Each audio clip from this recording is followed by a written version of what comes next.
Welcome to Pastor Aggressive Podcast. Real life, real faith, real talk. And really just winging it today. Got no idea. Got no plans. No Mike Wanger. Yeah, we're just doing it. Which is probably what we're going to do next week when we have our live podcast from the book release on October 18th, which means the episode will air for people listening on the Monday after that. So, yeah, like 2 weeks. 2 episodes after that. Nope. No, it'll be the next episode. Should be. I don't know. This is all very confusing. You know, podcasting is like time travel. Mm-hmm. Because quantum leap, some would say. Yes, because you don't know really if you're a trans bisexual or not, or whatever you said about quantum leap. No, quantum. It's like time travel in that we don't know sometimes when we're going to post the episode. And so when we talk about something, it might have already happened when the episode posts. So it's prophetic in a way. I think I think we're pretty good though about like it's like you can't record too many at once because then you're not up to times. Yeah. So I mean, we really just haven't been loading them up like we used to. Which you'd think now that we live together, we'd be podcasting all the time. But I actually told somebody earlier this week that we see each other less. I was talking to a friend of mine who listens to the podcast. And they were like, so are you guys podcasting like all the time? And I was like, oh, no, we don't hardly see each other, really. I think because we had to be really intentional with our time. Either that or it's because we're watching spooky movies when we should be podcasting. Yeah, I mean, I don't know. I feel like when we spent time together previously, it was more intentional. So it's just like a different type of spending time. Yeah. Lots of just hanging out. Yeah, I try to encourage you to learn how to be bored this week. And what did you do? I downloaded a survival game on my phone. Good job. Did we talk about this on the last episode? How you encouraged me to? I think we did. Did we? Yeah, I think so. Yeah, so my solution was to download a video game on my phone that I can play while, I'm at lunch at work or I have nothing to do at work. Yeah, because you're from the generation that can't be disconnected. This coming from a guy who is always on his phone. But I didn't grow up that way. That's just I adapted. I evolved. I feel like playing a little game on my phone is better than like scrolling social media because that's what I was doing before, and it just leaves you feeling so empty, bro. After like scrolling for so long. We talked about this a lot on the last episode, so we don't really got to get into it. But I did that, and honestly, bro, God's just been changing my perspective. I finished Job. And that was a real reality check for me. It's kind of weird the way I read scripture. It's like God's orchestrating what I see or what I hear or what I remember when I'm reading scripture. So like this time, it took me for some reason I kept getting stuck in Job 35 and I couldn't focus. And then I would go back the next day and read Job 35 through whatever again, and again and again. And the other day I read it and the rest of Job, and it really just stuck with me, man, and changed my perspective. Changed my gratitude, my self-pity, and, wallowing in my sorrows. And now you're a big Job fan, huh? Yeah. But, I took that with me this week and at work, and I'm feeling better at work, I'll be honest. Yeah? Yeah. Yesterday, I went to go hang out with Tanner and his wife. Because they're leaving soon. And driving home, I was there for like 5 hours or 6 hours talking to him. And driving home, I realized I didn't complain about work once while I was there. Not once. And that's been my main go-to lately. So I was happy about that. That's great. I'm glad that you... do you think that there's something to that about like not complaining and what that does for your mental health and your mindset and all of that? Absolutely, but I don't think it's something you can just do. Does that make sense? Like, yeah, it's not like, okay, I need to stop complaining so that, the outcome of whatever is better. It's just, it's like, it's a deeper thing. Like, why am I complaining? Well, because I'm unfaithful. I don't have faith that God's going to carry me through this or deliver me or that he's using it for something. I'm unfaithful. I'm spiteful because I'm not getting what I want. And I realize that. And what does Job do when God hits him with that? he kind of gets, I can almost picture it in my head. It's like a father talking to his son that's been like pestering him and pestering him. Job is just like, yeah, my bad. You're right. You know what I'm saying? Like, and that's kind of, I read that and I was like, oh man, I actually feel bad for the way I've been. Like, I felt like I was justified or righteous in my cries out to God and asking him why or what does he have for me. I thought I was justified in that. And then I read Job and I was like, oh man, I've been tripping. So it's like, now I want to be gracious. So it's not like I'm trying to be gracious so that I'm not complacent, or that I'm trying to be thankful so that I'm not complacent. Yeah. It's just I am one of those or I'm not. Does that make sense? Yeah, I think so. So which Job friend is your favorite? We're going to do this like which Golden Girl or which Sex and the City girl are you? I don't remember their names. Adonias. Eliphaz, Bildad, and Zophar. There was only 3. I thought there was 6. What? No, I think there's 3, right? I think there's only 3 friends. Well, I guess none of them were my favorite because all of them were judged at the end of it. Yeah. Which one is the young one that is, like, most people are like, oh, that guy sounds pretty good, but then you find out he's actually wrong. Is that Eliphaz? That's Eliphaz, I think. Yeah. He's like, I sat chill for a while, and I listened to all you knuckleheads talk, but let me speak now. And he starts to sound like really like wise and clever for his age, but then he just goofs it all up. And then is it because of him then that God's like, all of you are going to be punished, and Job is now, you have to go to Job, and for as your priest, basically. Yeah, and they sacrifice a bull and some other stuff. Yeah. So I read that, and then I was like, what book should I read next? I go to Isaiah, and I'm reading Isaiah 1, and Isaiah 1 is just like Job in one chapter. Yeah, like, Isaiah's going to wear you out. So I'm preaching in Isaiah this week. In Isaiah 12, which is the upbeat one of all of Isaiah. Yeah. It's like the worship moment where Isaiah's like been beat down for 10 chapters and then hears about the coming Messiah, and then he gets excited for one chapter. But yeah, it is. Isaiah and Jeremiah are both books that like people don't even realize how angsty they really are. Like, because there's a lot of encouragement there. So like, God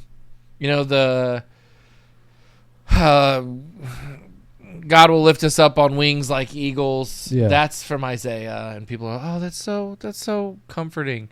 And then there's parts in Jeremiah that are super comforting. Parts in Lamentations, which was written by Jeremiah, where it's like, oh, this is so like we use these verses and put them on our walls and like hang them up on pictures, but no, out of context, we don't look at the fact that like they're in some of the most depressing books in the Bible. Yeah. Job doesn't really have that, though. Job doesn't have things that we like hang on our walls that are like, the only one that I would say would probably be would be at the end when Job says, I have heard of you with my ears, but now I've seen you with my eyes. And that's like, you're not putting, that's too much to put on the wall. You know what I'm saying? That's not catchy or fast. Yeah. It's Or no evil. live, laugh, love. Yeah, no. But yeah, it's like one of those. I think that's the only like really encouraging bit in there that like as far as takeaways. But Isaiah and Jeremiah are tricky because there'll be like these little glimpses of hope in those books that people will take them and like, oh, that's so inspiring. Let me see if I can look up some of those. Well, let me talk from the other side of it real quick. Yeah. Because I got this verse pulled up from Isaiah 1:13, and this is like, whew, heavy. God says, stop bringing meaningless offerings. Your incense is detestable to me. New moons, Sabbaths, and convocations. I cannot bear your worthless assemblies. Your new moon feasts and your appointed festivals I hate with all my being. Yeah. They have become a burden to me. I am weary of bearing them. When you spread out your hands in prayer, I hide my eyes from you. Even when you offer many prayers, I am not listening. Yeah. That's rough. It makes me think of modern day Israel, I'll be honest. No kidding, dude. For real. I read that and I was like, who was the politician that quoted Genesis, and he was like, those who bless Israel will be blessed. Oh, Ted Cruz. That was Ted Cruz. Yeah. Yeah, show that one to Ted Cruz. Yeah. That'd really wear you out. So you know that is I think that's what when we look at the big takeaways of like, you know, Isaiah that's the beginnings of the warning that they're going to be sent into exile. Yeah. So Jeremiah's when they're in the midst of exile, and it's bleak, very, very, very upsetting. And when you read it, it's like, oh man, this is torture. But Jeremiah 29:11 is like one of the most quoted verses in the Bible, I think. And it's, for I know the plans I have for you, declares the Lord, plans to prosper you and not to harm you, plans to give you hope and a future. People are like, oh, I want to put that in, hang that up in my bathroom. But that's in the midst of him saying like you're going to go into exile. You're going to be slaves. You're going to be in a nasty place. You're going to preach to people and they're not going to listen. And then he says, but I know the plans I have for you. Plans to prosper you and not to harm you. Plans to give you hope and a future. So it's like, be not dismayed in the midst of this darkness. Yeah. Another one is Jeremiah 1:8. Do not be afraid of them, for I am with you, and I will rescue you, declares the Lord. He says that as he's telling Jeremiah, just like all of the other people that have been taken away and ripped from their homes, you and the rest of the people are going to also. Jeez. Yeah. And then Jeremiah 33:3, he says, call to me, and I will answer you and tell you great and unsearchable things you do not know. So these are all these like inspiring quotes that we get from Jeremiah, but in the midst of it all, it's like, listen, this is a very difficult book to read because it's dark and it shows that there's times that things aren't going to look good. So here's some from Isaiah. I mean, there's tons in Isaiah, but Isaiah 7:14. This is the prophecy of the Messiah coming. The virgin shall conceive and bear a son and shall call his name Emmanuel. That's awesome. It's so great. Inspiring. We get Christmas stuff from this one. Getting real Christmas vibes from Jeremiah 7:14. Jeremiah 9:6. For to us a child is born. This is again a very like popular Christmas verse. To us a son is given, and the government shall be upon his shoulders, and his name shall be called Wonderful Counselor, Mighty God, Everlasting Father, Prince of Peace. Hallelujah. That's good. That is some juicy stuff. Well, it's like the Trinity in one verse. Yeah. Or Isaiah 53, 2-5, where it talks about like his persecution. It talks about Christ being sacrificed and bearing the iniquities of others. It's like a prophecy of Jesus' sacrifice that's coming. Why don't we hang stuff like that up on our walls? For real. It's like all this weird, like, good vibey stuff. Here's some good vibes, more good vibes from Isaiah. Isaiah's full of them, but I'm telling you, Isaiah is also like devastating. Like you just read parts of chapter 1. It's Isaiah 48. The grass withers, the flowers fades, but the word of our God will stand forever. Isaiah 40:31. But those who hope in the Lord will renew their strength. They will soar on wings like eagles. They will run and not grow weary. They will walk and not be faint. That's really inspiring. Helps you feel really good. Isaiah 61:1-3. The Spirit of the Sovereign Lord is on me to proclaim good news to the poor, to provide for those who grieve, to bestow on them a crown of beauty instead of ashes, an oil of joy instead of mourning, and a garment of praise instead of a spirit of despair. Aw, how comforting. Dorbs. Yeah. It's kind of cool to see, though, like, in one book, like, God is love. But love is not God. Yeah. God is also wrathful. God is also just. God is also God. Like, like God is righteous and like striking us dead. I prayed with somebody today at the prayer on the square, and they were talking about how they had lost their mom recently, and they were sick of grieving. And I was praying, and I was talking about like healthy grief in the prayer, and this person while I'm praying interrupted me and said, grief is from the enemy. And I rebuked them right there in that prayer, because grief is not inherently from the enemy. Grief is from the Lord. Jesus in fact, says, let the dead bury their dead, bro. Jesus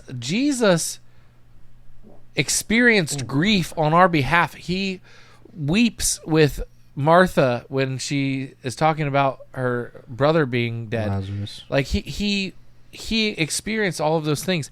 And the Bible tells us that we grieve differently than the world. We don't grieve like those who have no hope.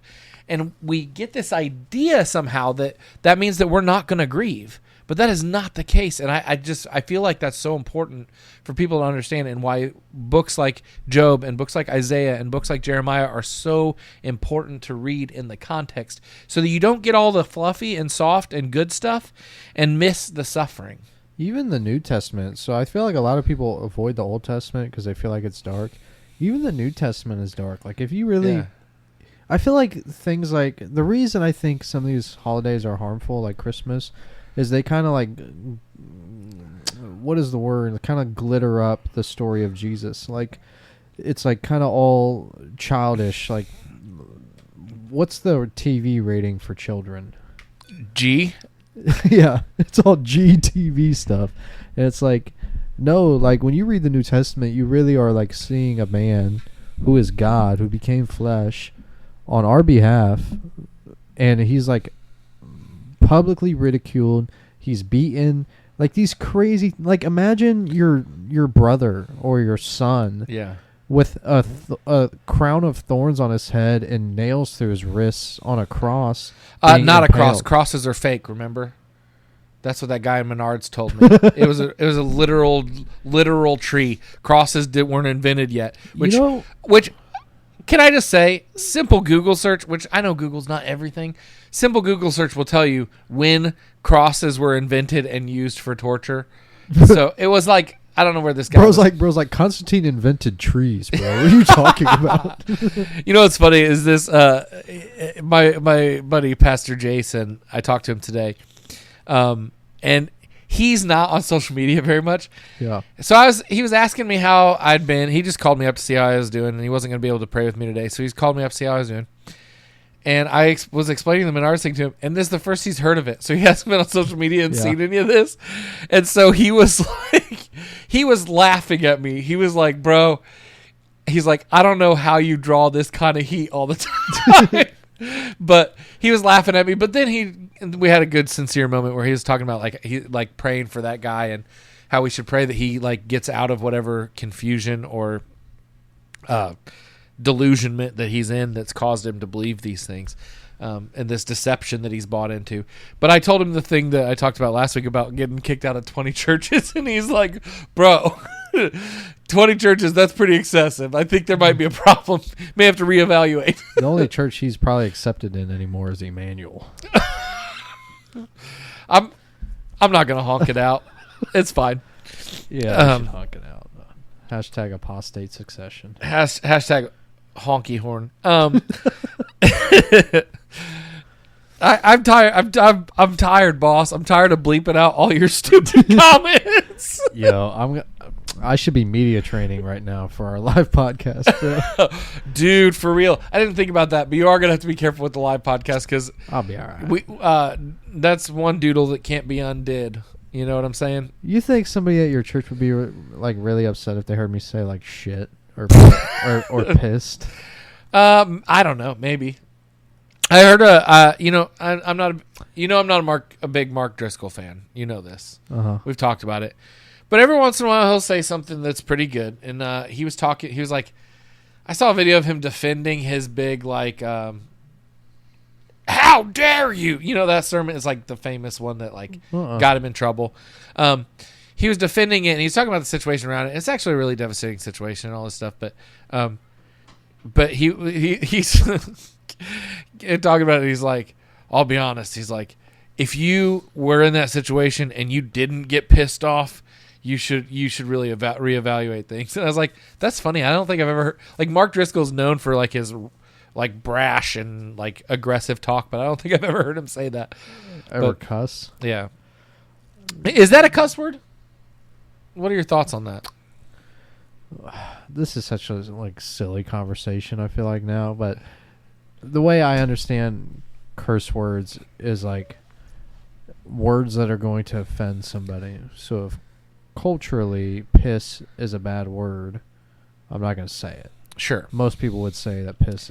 Like I wouldn't say it from the pulpit, but I say it a lot. What if your daughter said, "I'm pissed"? I mean, you'd correct her, right? I would, yeah. Judah said it before. Yeah. So mostly just quoting Marcus videos. So if we'd correct our kids for it, we should correct ourselves for it. Okay, that's fair. That was just a freebie. That wasn't even what we were going to talk about today at all. No. It was the language thing. No, the curse words thing. That was just extra bonus. What do content. you think about curse words? We need to probably start a Patreon where people have to pay like a paywall to pay for certain content, and we'll do like 10-minute episodes about curse words.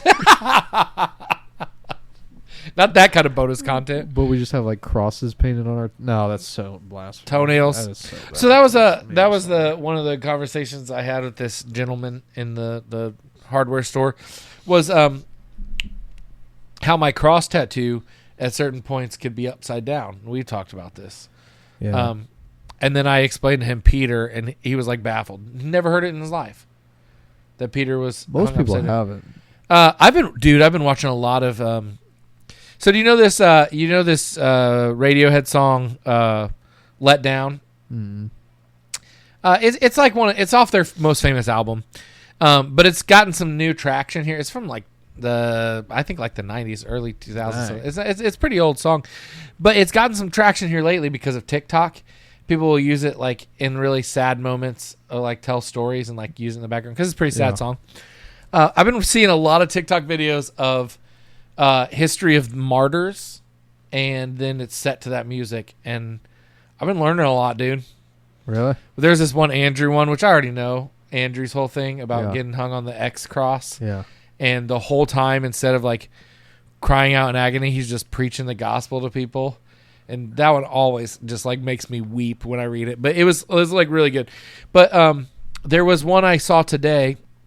We're gonna get copyright content because as soon as I play this video, it's gonna like play this song that is copyrighted. I'm certain. So let me see if I can. Guys on TikTok aren't getting. Yeah, there's the song right there, but that's not what I was. Anyway, let me see if I can find the video so I can tell you who the person was that I was, the martyr that I read about today. That was like, Polycarp. Duh, yeah. Do you know Polycarp's story? Is that a fish that mates with multiple mates? No, it's a Pokemon. No, Polycarp is one of the church fathers, early church fathers. He is a disciple of the Apostle John. So, like, John brought him up in the... So, Polycarp, when he was captured, he was burnt alive, and the fire bent around him and never touched his skin. I've heard this. And the whole time he's like preaching the gospel, and he's like, I'm not, because they're like, deny Christ or we're going to throw you in the fire. And he's like, Christ has never failed me in the 86 years I've been serving him. He's 86 at this moment? Oh, yeah. I mean, older than that probably. He's probably in his 90s because he's been, Jeez. And he says, he's never failed me, so why would I betray him now? So they throw him in the fire. And the fire, like, just bends around his body. Finally, he's like, he won't shut up. He's preaching about Jesus while he's in the middle of this fire. They stab him in the heart with a dagger, and he bleeds so profusely that, allegedly, his blood puts out the flames. Wow. And in the midst of bleeding out, he's still preaching Jesus. That's some conjuring stuff. Dude, I was like, that is so metal. I thought Andrew on the X-shaped cross preaching the gospel was the most metal thing. Polycarp might be more metal than Andrew, I'll be honest. Wolverine on the X-shaped cross was the most metal thing. No, that was horrible. Now that you tell me the story of Andrew, that was definitely blasphemy. But I love those Catholic stories. And I don't know how true they are, and I don't really care, because if that's true or if it's not, I don't know. You know what I mean? But the centurion, I can't remember his name, that stabbed Jesus on the cross. You know, that pierced him, and the liquid came out. So it's said that Christ's blood touching him literally washed him clean of his sins, and he became a saint. Interesting. Yeah. I wonder what his name is. I can't remember. Saint Sagittarius or something like that. I don't think that's it. Scorpio. Scorpion. Saint Too Cold Scorpio. Anyway. Yeah, so I've been really getting into these martyr videos, like a lot. And I'm learning a lot about early church fathers, which I'm sure you're happy about. Saint Longinus. Longinus? Saint Latitude? Saint Longitude. Yeah, man. I'm really enjoying it. But what are you enjoying? Learning about these early church fathers and these martyrs, man, some of it's pretty brutal and devastating. It is actually most of it. All of, I mean, all of it. Yeah, we see stuff like that, and we're like, man, that's so cool. And it's like, well, I mean, the guy was stabbed in the heart by a dagger. It's not. So before Andrew is crucified on the X-shaped cross, Peter is killed before that. Uh-huh. So he's also just lost his brother and his sister-in-law, who historically they say he was close with them. Obviously, I think he was close with Peter. You seem to see that in the scriptures. Yeah. But Peter, there's like this historical account of Peter before his wife is ripped from his hands to be martyred separate from him, and the last thing he says to her is, "Remember the Lord." Yeah. And it's like, man, all this stuff is so. Like, I don't know. We all want to say that we would be like them, but I don't know that I would. You know? Yeah, I was talking with Tanner about this kind of last night. Talking about how in our context, in our culture, we don't allow ourselves to be transformed by Jesus. This came up because I was talking about how I was driving to his house sometimes I'll just turn everything off, the music, the podcast, everything, and just drive. And I was thinking of like YouTube shorts that I watched throughout the day. And in the moment, I thought to myself, like, imagine if I pondered on the things of God. Imagine if, like, the only time I opened my phone, I read scripture. Yeah. Or when I was listening to stuff, I listened to biblical podcasts, and I listened to, like, Christians. I listened to the Bible. I just, like, intentionally centered my life on godly things. In my downtime, in my alone time, in my times of sorrow, in my times of fear and anxiety, I would have nothing other than to think on the things of the Lord. Yeah. And I feel like we're just detached nowadays. Like, I can't wait to get home and play video games for, it feels like 20 minutes, but 4 hours. Yeah. And it's like, I can't read the Bible for more than 20 minutes. Yeah. You know what I'm saying? Yeah. It's because we're distracted. We need to be entertained by stuff. But that's where I found this historical, and I wouldn't let it replace my Bible reading, obviously, but I found this historical, like, early church father stuff to be very fascinating to me, because it's stuff that I don't really know much of. I've never read before, so it's pretty cool. Finally, you found something you don't know much on. Yeah, well, because it's like, what do you get for Christmas for the person that has everything? How do you teach the guy that knows everything? You know, I do have a lot of worthless information.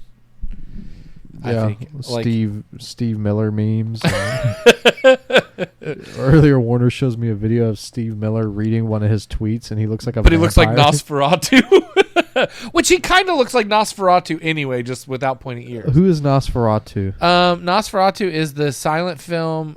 So before the Dracula movie came out with Bela Lugosi in 1930 something. Back in the silent film days, they couldn't get the rights to Dracula, the character from the book. But this guy wanted to make a Dracula movie, so he made the first ever vampire movie. It's called Nosferatu. The first ever? Yeah, it's a silent film. It's very, like, there's old. no talking in it. But it's actually really creepy. But anyway, Nosferatu's like this bald, lanky vampire with, like, buck vampire teeth and pointy ears, and he actually looks a lot like Stephen Miller. This podcast has had so much reference to Stephen Miller looking like goblins and ghouls over the last 3 months. I know, it's like we're on a personal vendetta against the guy. I really honestly haven't even seen anything that he does. I mean, you've well, showed me he's some just stuff. a white supremacist is the big thing. That's the major plot point. Yeah, and I like Nick Fuentes. He, bro, I bet he is a big Nick Fuentes guy, probably. Yo, should we talk about this Candace Owens thing that she's doing with Charlie Kirk? I don't know. Should we? Oh, hang on. The computers just did something weird. I've never seen that happen before. I hope we're still rolling. Hold, please. Yeah, no, we're good. Yeah, anyway.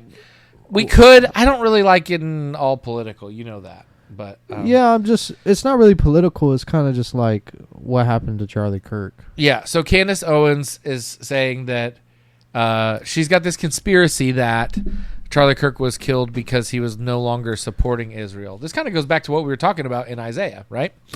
And she says that it was she got this information in a dream, a prophetic dream. So this is like down the timeline. So when you were saying this to Tiffany earlier, I was really biting my tongue because I've been following her podcast since Charlie Kirk died. Oh, what a shame! And she she has tons of like interesting evidence, and it doesn't feel like conspiratorial or weird at all. She's like finding weird things that don't line up. There's people online talking about the ballistics of the gun. There's witnesses that said the gunshot sounded like it was right next to them, like in the crowd. Okay. So they're saying that it wasn't this Tyler Staton guy.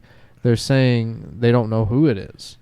So then you like see those weird videos of his bodyguards like throwing up or like doing weird gestures. Gang signs. And then she starts doing background checks on these guys. Some of the people in his security team, they can find no information on them. Some of the people who have like interviewed and gave testimonies and stuff, they like work for the police department. Almost nobody there was from Utah. There's like all types of weird stuff. And this is the problem with conspiracies is when there's a bunch of when you're told a narrative, like JFK for example, but there's a lot of things that aren't adding up. All you can do is jump to conclusions. Yeah. What? No, I was curious when you were talking about this as I'm helping to roll your tinfoil hat. I was looking up this verse. I was like, "There's a verse in the Bible about this." Of course, it's in Isaiah because God is good all the time. All the time. Isaiah 8:12 and 13. Do not call conspiracy all this people calls conspiracy, and do not fear what they fear, nor be in dread. But the Lord of the hosts, him you shall honor as holy. What does that mean? Read that again. Do not call everything that these people call conspiracy a conspiracy. So the people, that sounds like it's confirming conspiracy. No, he's saying like don't fall for all of the stuff you hear in this culture because you got to remember they're getting ready to get exiled. So he's like, look, these people are going to be talking crazy. Don't get caught up in that. Focus on the holiness of God. Focus on the one thing that you know is true. And I think Christians, I'm not trying to be hateful. I'm not trying to hate on my fellow Christians. Christ calls us to be united as one, as he and the Father are one. I try very hard to do that as best as I can. As Paul says, to live peaceably as much as it's in my power, which it seems like a lot of times lately it's not in my power. Yeah. But as much as it's in my power, I try to live peaceably with all people. But I have to say this. Christians can get really, really wild in the paint about conspiracies. Absolutely. But I think more than most other I'm not more than any other ideology. I think Christians have a tendency to fall. American Christians have a tendency to fall for conspiracies more than anybody else. Bro, but put yourself in Candace Owens' shoes. She's a Catholic. She's a devout Catholic. Sure. So say you're Candace Owens and I'm Charlie Kirk, and I get shot and killed, and you just know, like you feel like God is telling you that what happened is not really what happened. Okay. And she's like, she went to college as a journalist. She's like she's like calling people and interviewing people and figuring out where people were and getting all these tips. Sure. She has a tip line, bro. Like she's legit. So say you're her, are you not going to like seek after what you feel like God is telling you? Brother, if I think a secret cabal killed you because you knew too much, I'm not letting on that I know too much. Well, this is Okay. Okay. I'm laying low, dog. Podcast canceled. I'm out. That's so honorable. You are not going to be in any of those martyr videos with Radiohead or whatever. Nobody's playing Radiohead behind a story of my martyrdom. Yeah. They're playing Metallica Civil War behind yours. I completely lost my train of thought. This is where it gets dicey. So I think it got dicey when she said that she had a dream about it. I know, and then she's like women intuition and stuff like that, and I'm like, I don't know. But this is where it gets dicey for me. Is I feel like she's almost pointing the finger at Turning Point USA now, Charlie Kirk's foundation. That's wild. And almost like I feel like I don't know if this is gonna happen, that it's gonna end up like somebody's gonna end up blaming Charlie Kirk's wife. Oh, and this is where it gets messy. That would be messy. This is the problem with conspiracies, is because real people get hurt. Yeah, like you have all this information, but you're out in the ocean floating with all this information. You don't know where it goes. You don't know how it pieces together, and it gets messy. So she said she's not. I didn't think she was saying it was Jews at first, but she was clarifying because that letter that he sent to Israel was weird. It was super. Did you read it? No. It was so weird. It Brother, was like I'm too busy reading weird letters that are sent to me. I can't be reading weird letters that Charlie Kirk sent post-mortem or anything. Did you hear about the weird text that Tyler Staton was sending? No. The guy that okay, I know we won't go into it too far. But it was weird. He did not talk like how I text. Oh, yeah. It was weird. The thing with the furry and So it's like, why is all this weird stuff? Like, why are they putting this out? If this is true, this Tyler Staton thing is true. That's all I'm saying. I don't know. I think there might be more to it. Also, I want to respect Erica Kirk. You know what I'm saying? Sure. And is that what she wants? I don't know. Does she want people to drop it? I don't know. I don't know, man. I think the Jews did it. I'm just kidding. So like that, perfect example of something you can't say on Saturday, bud. Yeah. That's the guy. Yeah. We're going to need a longer clown beep. I need one live. I need an actual that's going to cut your mic. Oh, man. Anyway. I've been really congested today. My allergies, it's because the weather's changing. It was only 65 today. And so it was freezing this morning. But it was morning. 80 yesterday. So so now my allergies are. It probably doesn't help that we're down here in a room full of dust. Oh no, I think that's actually really helpful. I think it's great that I'm just sitting in the dust bowl down here. Isn't that a place? Yes. I think it's a sporting event. The Dust Bowl. Speaking of the Dust Bowl, halftime, Bad Bunny. Bunch of Christians going to put on their own halftime show to combat Bad Bunny. Actually, why are Turning they so Point against USA. This? What? Why are they so against Bad Bunny compared to a Taylor Swift? I don't know. Because what's he's so brown, I guess. I don't know. He's Mexican? Yeah. It's the Christian nationalists, I think, that are raising hell because he's doing it in Spanish, right?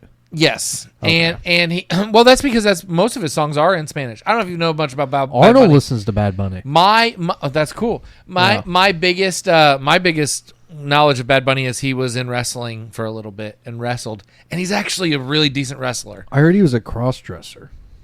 I think he's worn a dress before. When he wrestled, he wasn't wearing a dress though, buddy. He was. Did you hear what Cat Williams said about what they do to people and make them wear dresses? Oh yeah, I heard that. Yeah, Cat Williams.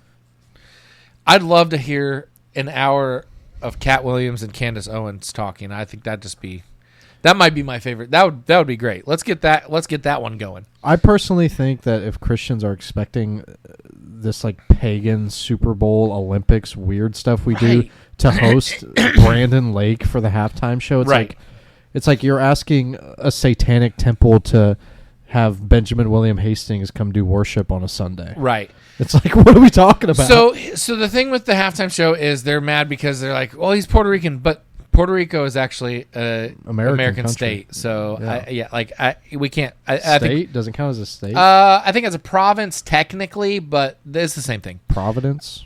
Yeah, bro. I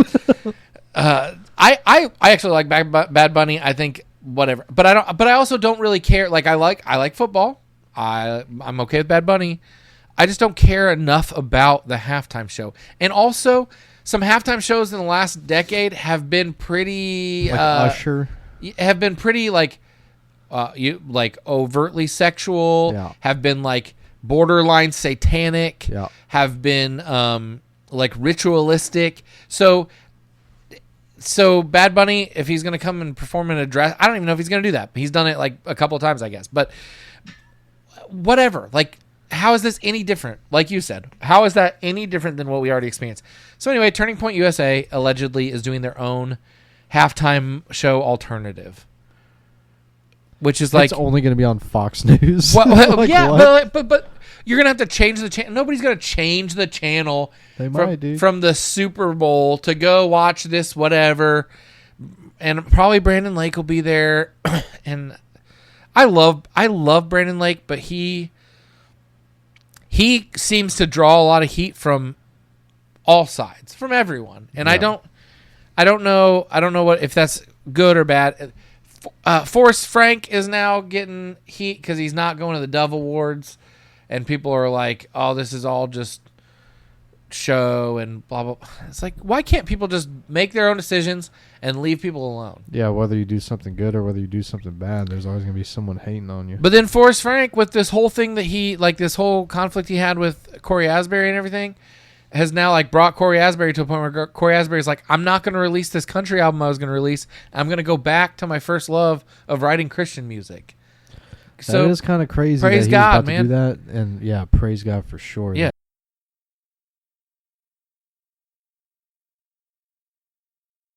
Love, I guess. Hello. And the Baptists hate that. Yeah, they really do. God's love is not reckless. No, there's actually this God's love band. is There's this band. I was about to tell you, there's this super Calvinist band, I assume, that wrote a cover version of that that's called Sovereign Love. Yep, I know. Christians, hear me. Just stop. You're embarrassing us. You're embarrassing your mother. Honor your parents. Your mother and I are disappointed in you. Your dad and I are very disappointed in you. Now come in and eat your chili mac because dinner's ready.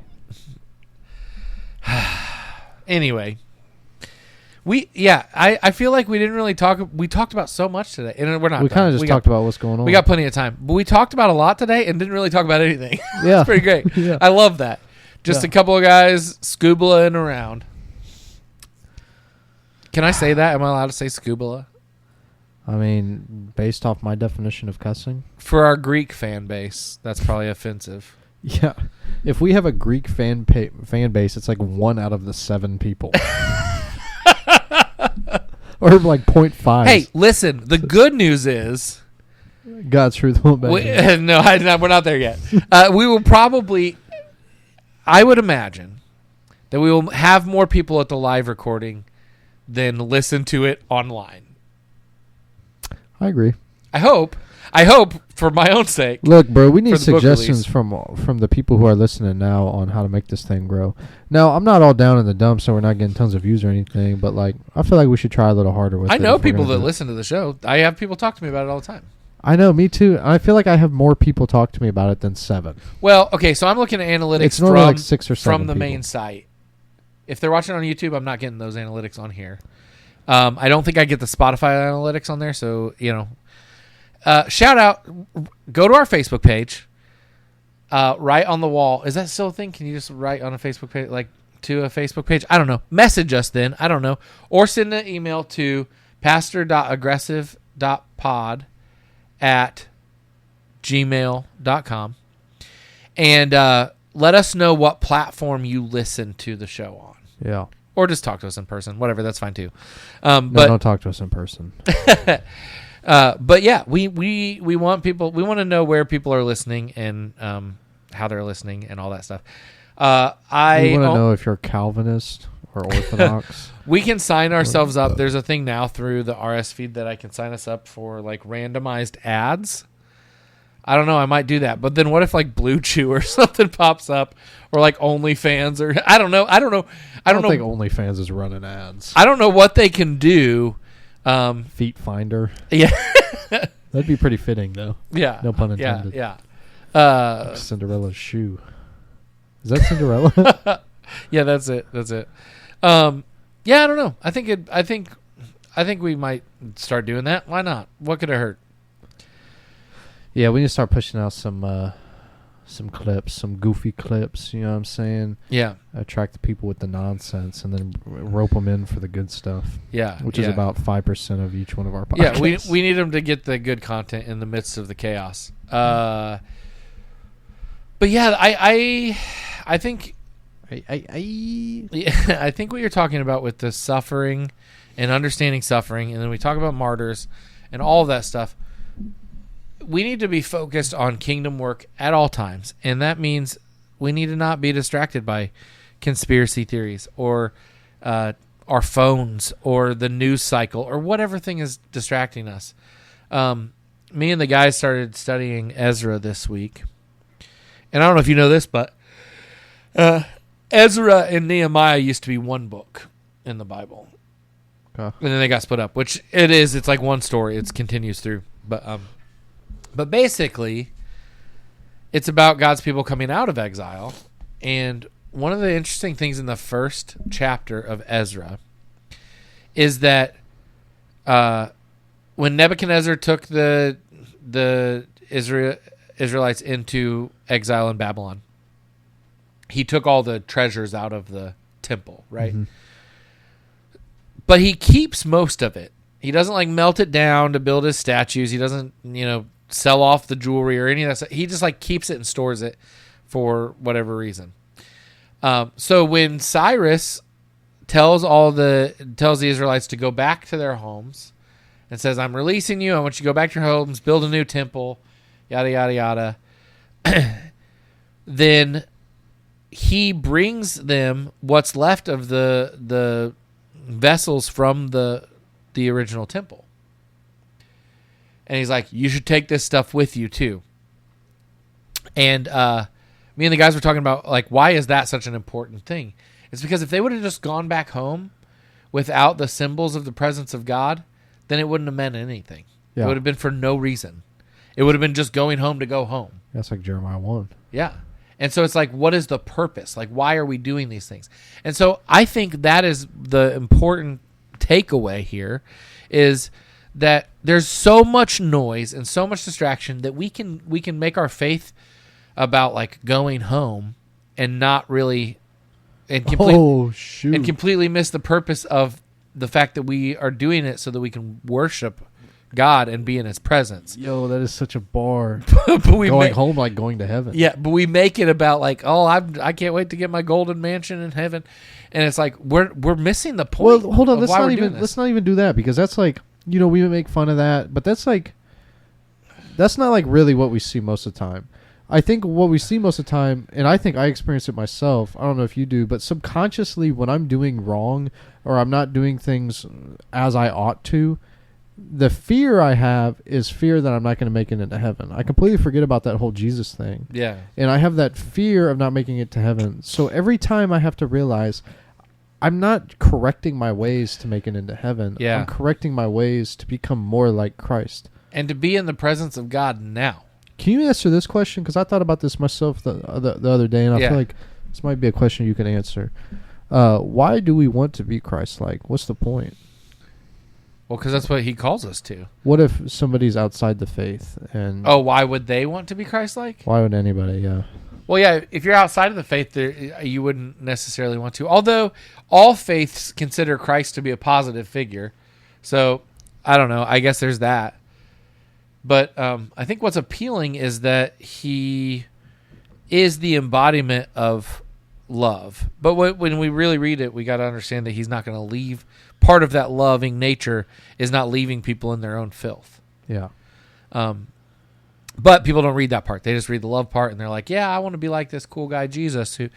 And then they'll like put Jesus into their box of their thing. They'll be like, Jesus was a radical, liberal, socialist, blah, blah, blah, or whatever. And it's like, well, that's not. I don't know if that's the case. I don't know if when you see like guys interviewing people at Pride festivals, and they're like, Jesus would be here and not doing what you're doing. He'd join us in our fight. Yeah. Iris is ripping it. Yeah, that is. But it's less about except like part of wanting to be Christ-like is because he is the truth, and we understand that. And so, like, when we talk about all these conspiracies where we're like, I want to believe the truth, I want to know what the truth is. Well, Jesus is the truth, and God's truth won't back down, and neither should you. Stay focused, stay aggressive. This is a teaser for next week. And stay relentless for God's glory.